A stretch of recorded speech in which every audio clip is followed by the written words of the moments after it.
সম্মানিত ভাই এবং বন্ধুগণ, বরিশাল হচ্ছে আমাদের সেই এলাকা যে এলাকায় আজ 18 তারিখ সর্বপ্রথম ফ্যাসিবাদের বিরুদ্ধে বরিশাল বিশ্ববিদ্যালয় ফ্যাসিবাদ মুক্ত বাংলাদেশ ঘোষণা করেছিল। বরিশাল হচ্ছে সেই বরিশাল যেই বরিশাল থেকে আমাদের প্রিয় মাতৃভূমি বাংলাদেশকে ফ্যাসিবাদ মুক্ত করার জন্য এখানকার তরুণ দামাল ছেলেরা জীবন বাজি রেখে বলেছিল, বরিশাল যেহেতু ফ্যাসিবাদ মুক্ত হয়েছে, বাংলাদেশও ফ্যাসিবাদ মুক্ত হতে বাধ্য। সেই বরিশালে আজকে সমাবেশে আমরা সেই তরুণ যোদ্ধা এবং জুলাই যোদ্ধা শহীদদেরকে স্মরণ করছি। আল্লাহ তাদেরকে জান্নাত নসিব করুন এবং আহত পঙ্গুদেরকে সুস্থতা দান করুন।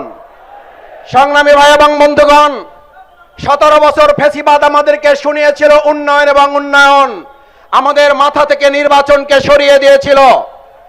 অন্তর্বর্তীকালীন সরকারের সময় আমরা একটা দলকে দেখলাম, বিএনপি আমাদের মাথায় এসে ঢুকিয়ে দিল নির্বাচন এবং নির্বাচন বিচার এবং সংস্কার আমাদের মাথা থেকে সরিয়ে দিল।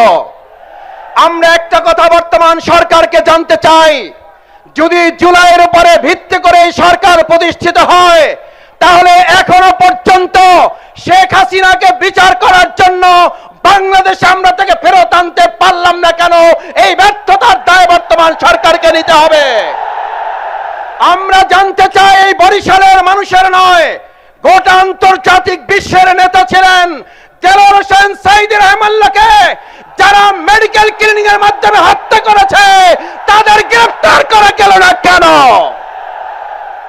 আমরা জানতে চাই, তরুণ প্রজন্মের প্রিয় নেতা শরীফ ওসমান হাদির আসামিদেরকে এখনো ভারত থেকে বাংলাদেশে নিয়ে আসতে পারলাম না কেন? মালয়েশিয়া থেকে, দুবাই থেকে কেন বেনজিরকে এখনো দেশে আনা গেল না?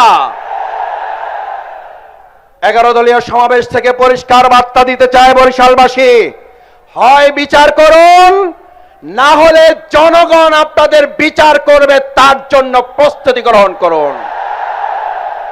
কথা পরিষ্কার। একদল ফ্যাসিস্ট আমাদেরকে বলেছিল উন্নয়ন উন্নয়ন, নির্বাচন নাই, আর আপনারা এখন আবার নতুন করে নির্বাচন দিয়ে উন্নয়নের নামে বিরোধী দলকে বৈষম্যের মধ্যে ফেলে দিয়ে আপনারা বিচার এবং সংস্কারকে ভুলিয়ে দেওয়ার ষড়যন্ত্র করছেন। আবার এই প্রজন্ম জেগে ওঠে, বিচার সংস্কার বাস্তবায়ন করে নতুন সরকার প্রতিষ্ঠা করা হবে। যদি তার জন্য আর একবার ডাক দিতে হয়, তার জন্য আর একবার রাস্তায় নামতে হয়, আমার বরিশালবাসী 18 তারিখ যেভাবে রাস্তায় নেমেছিলেন, আর একবার 11 দলীয় নেতা ডাক্তার শফিকুর রহমান ডাক দিলে, জোট নেতৃবৃন্দ ডাক দিলে রাস্তায় নামতে রাজি আছেন কারা? ধন্যবাদ সবাইকে। সেই রাজপথে নেমে আবার বিচার সংস্কার আদায়ের জন্য প্রস্তুত থাকার আহ্বান জানিয়ে কথা শেষ করছি। আল্লাহ হাফেজ।